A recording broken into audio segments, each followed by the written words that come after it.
Hello, as we are back in the St. Louis market after a brief time away.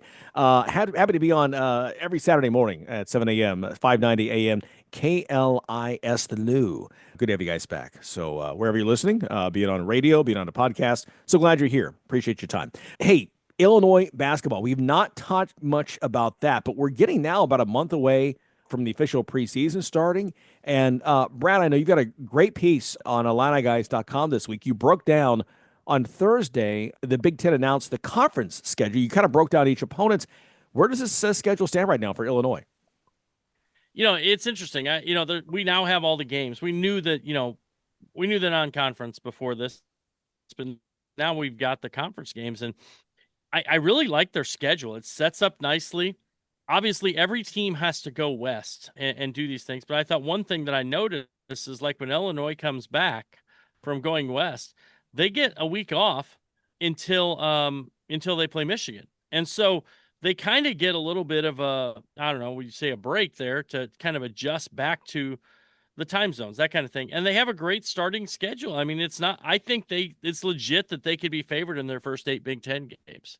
Wow. And then they go to Purdue. And so and I think it's also very possible that they could be 11 of their first 12. They would be favored at Purdue, at Michigan State would be the ones not included. And then, you still got a couple home games down the stretch, obviously against good competition, but I don't know. I think it's possible. They could be a 14-15 win Big Ten team if they stay healthy and have a chance to win that Big Ten conference championship with that schedule. This is one of the more favorable schedules that I can remember in a long time. Doesn't mean that these aren't good teams, but Illinois brings an awful lot to the table this year. And as Brad said, you get some nice little breaks in terms of rest. And this is a schedule that's set up for the Illini. Could have a breakout season. You never know who's going to become the player that surprises everybody. But I would feel very confident if I was Coach Underwood that this team can break through this year.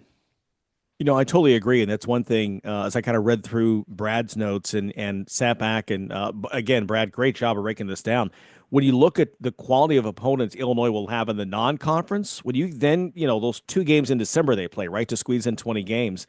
At Ohio State is always a trap game because it's sort of a house of horrors a little bit, although like you said, not so much lately, but there've been those moments there. But Ohio State, Nebraska at home, I'll take that early on because I think that considering the teams are playing, UConn and Tennessee and then later Missouri and Alabama, you've seen some really tough opponents in some crazy arenas ahead of time. I'm with you. There's nothing that really gets my attention until that game at Purdue in the latter part of January. Yeah, I totally agree. I think it's wild how many neutral site games they actually have. Some of them are semi-neutral. Like obviously they've got Alabama and Chicago. You've got Tennessee and Nashville, UConn and Madison Square Garden. Even the Penn State road game is in Philadelphia. Yeah. Obviously the bragging rights game, Missouri and St. Louis. It's a really interesting schedule when you think about how many of these high major teams are playing, not on the road, but not at home. So it's a lot of fun, and I think it gives them a great opportunity to win some of these games. Really have a great tournament resume. I mean, if they have a good non-conference with that conference schedule, they're going to have a chance to be a top 2-3 seed in the NCAA tournament. And that's really what it's all about. Grab that top 4 seed and do that every year, and you've got an opportunity to make that run that takes you all the way to the title. Coach Underwood knows what he's doing here, and this could be one of those years that, again, you just get in and you never know how the matchups are going to be, where the upsets are going to fall. But, boy, having one of those top 4 seeds makes it a lot easier to potentially move deep into the tournament. Yeah, and that you mentioned that Michigan game in late February. That's a Friday night game, a lot like the Purdue home game we saw last March to end the regular season, and Illinois getting just the huge, with the big Fox network, Fox Sports audience on Fox, the regular Fox News, not Fox News, the regular Fox channel, sorry, nationwide, getting a chance to get what may be a marquee victory against a Michigan team that many think will, again, believe they'll contend for a Big Ten title as well. Okay, Brad, you were on campus last week and had just some great reporting of some notes you found out. What can you tell us about this team right now and as they begin to kind of work out on their own ahead of the preseason? Yeah, it's always interesting.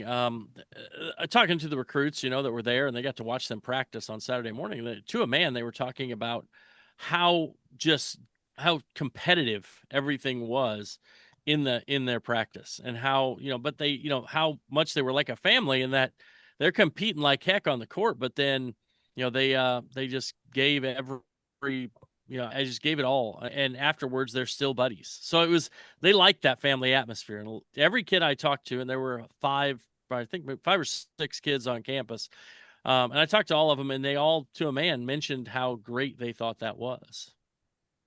Yeah, and there's a lot of opportunities here on this Illini team to keep building the strength of the team, and I think there's going to be an interesting decision that Coach Underwood makes as to how much he's going to throw in, and maybe not bring in as many people because of the strength of this roster. Brad, you were talking about some Yeah. of your reporting on IlliniGuys.com was about the freshman Keaton Wagler, maybe the biggest surprise here of the summer and here at the start of the fall semester. Yeah, it was interesting. I think Mike and I had one of the coaches on a podcast this summer, and we had talked about, and they had mentioned that he's really good. And then, so you kind of go through the summer, and it was interesting to hear them talk on that Saturday about how how advanced he was. The knock on him was that it would take him time. Everybody knew he was talented, but everybody said, well, it's going to take him some time to physically develop. But little did we know, he's ready to play. And they're stunned at how good he is at holding his ground, despite the fact he's very thin and stuff. He plays stronger than he looks, I guess is the best way to describe it. And he's obviously got the skill set, the athleticism. So it's going to be interesting to see how they use him, because obviously they have a lot of veteran guys. But having another key piece you can bring off the bench, who can really shoot the basketball, is another huge plus. And Illinois knows what they've got from a lot of these players, and they know what to expect. If you get a player, especially a young guy who maybe not a lot is expected from them, who breaks out and has one of those years, that's like finding gold, because you didn't plan on it. He's not a top 10, top 20 player. And that gives the Illini just yet another tool for Coach Underwood to use when it comes time to win a game. Yeah, and it's another deep team that I hope they utilize. We wondered again. We're not coaches, not making those decisions, but I feel like there's some guys maybe that got in the doghouse early. Man, it's so much talent. You got a guy like Ben Humrickhouse coming off the bench for 10, 12 minutes a game, right? I mean, the two IpsIp6Seg2 twins at 7-1 out there. There are just a lot of options that you can use. Of course, the Stojakovic kid coming in from Cal as well. Brad, you mentioned recruits on campus and some reporting from our reporters. Kendrick Prince and our new reporter, Zeno Joe, talking about just how these guys really fell in love with the program. And a couple of guys, it feels like right now, the Illinois is in a very good position with them to maybe get a commitment here in the future. Yeah, Cam Holmes is going to take his visits. He's a high 4, low 5 star, depending on which site you look at. He's left. It reminds people of Terrence Shannon because he loves to get it and go. And if you just say he reminds you of Terrence Shannon, then that's good. That means he's good, right? But he just loved it. Underwood compared him to Shannon in his when they talked, and he really loved what he heard, and he said it really set a high bar for the rest of his visits. They had a kid named Brady Pettigrew, is a 5-star kid in 2028. He's just young, but he's grown up to, he's like, I think he measured 6'3 3/4 with a 6'7 wingspan. He continually called Illinois home. I know that his family would like to see him stay close to home. He's got visits coming up to Texas, Florida, Missouri, et cetera, et cetera. He's really highly regarded. Jackson Davis in 2027 is a highly recruited kid. He's already been to Purdue and Marquette. Now he's going to, he's still going to Iowa and Michigan, a few others this fall. But Illinois, obviously, his dad, was an Illini back in the day. And then Keller Doherty was another kid at 6'9". He's kind of a weird one in that he's a 6'9 wing. He looks like, to me, he might end up 6'10", 6'11". His mom swam at Ohio State, so he's got the athletic genes. So yeah, I think that's intriguing. Illinois is the first high major school to really look at him, but it looks like he's probably going to blow up. So they got in there early. I think that'll help. And then the big kid, Sinwan Han, who is 7 foot tall, Purdue and Illinois. Shocking, Purdue would be going after a 7 foot kid, right? But this is I think, and it's weird though. All this stuff is I don't know how recruiting is working now. A lot of people are worried about this 5-5 and what's going to happen. Like, how many spots are you really going to have open for high school kids? Are you going to have, enough to take 4 or 5 kids? I mean, that was the plan originally, but now when you look at all the kids, like every kid if the 5 and 5, which means they get 5 years of eligibility in 5 years, if it passes, Illinois would be able to bring back like every kid except Bentham Rickess, including Kylan Boswell, who we think of as a senior. So that's a lot of bodies you bring back. Where do you put the kids you're bringing in? And do they want to come in and play behind some of these guys? Now, do I expect some of them to go pro? I do. I mean, some of them probably will, especially if they have good years like we expect. But it's still, it's an intriguing situation that they're trying to piece through, especially when the NCAA throws this in. It's a little bit like COVID. Oh yeah, here, a year for you, a year for you, a year for you. And so, it's going to be interesting. Yeah, this is an interesting time for kids who are high school recruits because they just got through the COVID fifth year people. They're like, oh, good. It's finally people are going to care about us again. 5 for 5.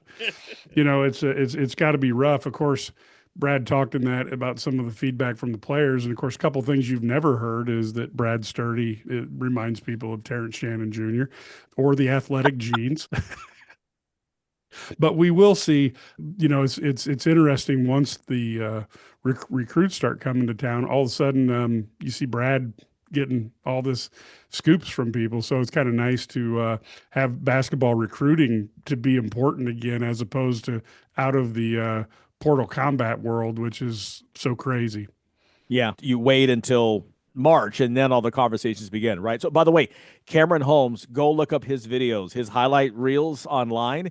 He really does look like a junior Terrence Shannon Jr. I mean, even his release on his jump shot, his 3-point shot, is like from his shoulder, just like Terrence Shannon. I mean, it's uncanny how much his play really does resemble Terrence Shannon Jr. So exciting stuff there. And yeah, you're right. The NCAA is like Oprah. You get a year. You get a year. Everybody gets a year. Hey, kind of what it goes. All right, quick timeout right now. We have the man, Brian Barnhart, the voice of the Fighting Illini, talking about this big game coming up on Saturday, Illinois at Indiana. And the reason this game is so unique, we haven't seen this happen in more than 2 decades. Brian will tell you about that. That's up next here in the Illini Guys Sports Spectacular.